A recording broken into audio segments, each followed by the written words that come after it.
Let's go, Eric. Remember time. Amen. What do Dwayne Johnson, Tyrese Gibson, LL Cool J, and Elisha have in common? They're strong. They're all bald. Every one of them. black. Bald. Look at black. You know, statistics show by the age of 35, 66% of the population of men actually lose a good amount of their hair. No. Now you take that from 35 to 55, and you are in the 85 percentile losing your hair. But hey, we're in good company. We're in good company. There's a recent study by a guy named Frank Musarella of Barry University, which is in Florida. And he did this study where he showed pictures of bald men to people, okay? And then had them rate these pictures on various characteristics.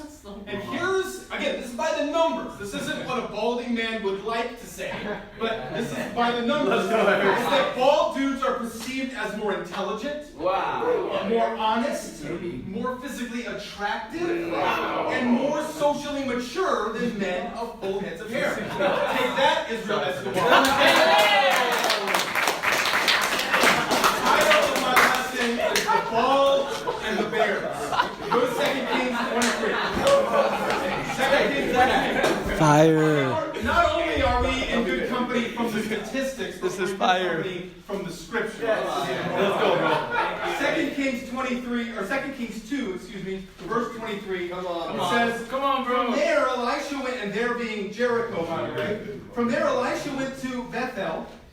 As he was walking along the road, some youths came out of the town, out of Bethel, and jeered him, saying, "Go up, you bald head." They said, "Go up, you bald head." He turned around, looked at them, and called out a curse on them in the name of the Lord. Yeah. Then 2 bears came out of the woods and mauled 42 of the youths. And then he went on to Mount Carmel. Still team and from there little tiny, I mean, this is like the end of chapter 2, real tiny. So here's the thing. Earlier in 2 Kings, or in 2 Kings 2, verse 15, he had just gone and gotten kind of solidified with the company of prophets there in Jericho. They're like, hey, the way that Elijah was with, or God was with Elijah, he's with you, we got your back, let's do this. And so he's making his way to Bethel, which is just a little bit further west, and he's going to have the same conversation with the company of prophets there. Like, hey, God's with me, let's do this. But instead comes out these youths. Now, the word youths here is really misleading. It's poor translation. Yeah. The root here is to be more immature. Right? So it's not like young kids, like little babies come out like, hey, you bald head. No, it's not the way it is. We've got a group of young men. Okay. Probably the leaders in the city, could even be members of the company of prophets that are coming out and saying, look, we don't want you here. In fact, the way that your boy Elisha went up, you go up too. You're bald. We don't want anything to do with it. That's great. And so he calls down curses on them. And you might be thinking, well, wait, there's only 42 of them. So it says they only mauled 42 of them. That was probably about 100 to 150, most scholars say. This is a mob that wants to take out Elijah. Wow. And Elijah is like, or Elisha, excuse me, is like, no, this isn't happening. God, protect me, take them out. And guess what God does? God sends bears to maul them, and that's the end of the story. Let's go. But why is there a significance here? Preach. The significance here is if you go a couple pages before, in 1 Kings, we read about Elijah on Mount Carmel, right?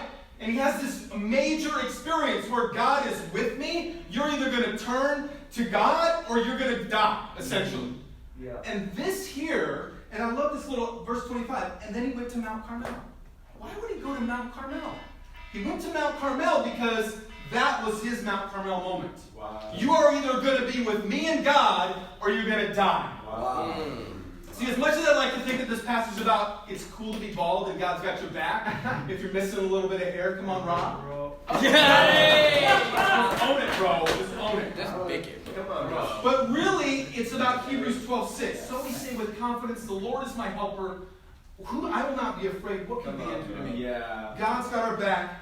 Even if you're bald, even amongst the bears. I love you. Let's go. That was good.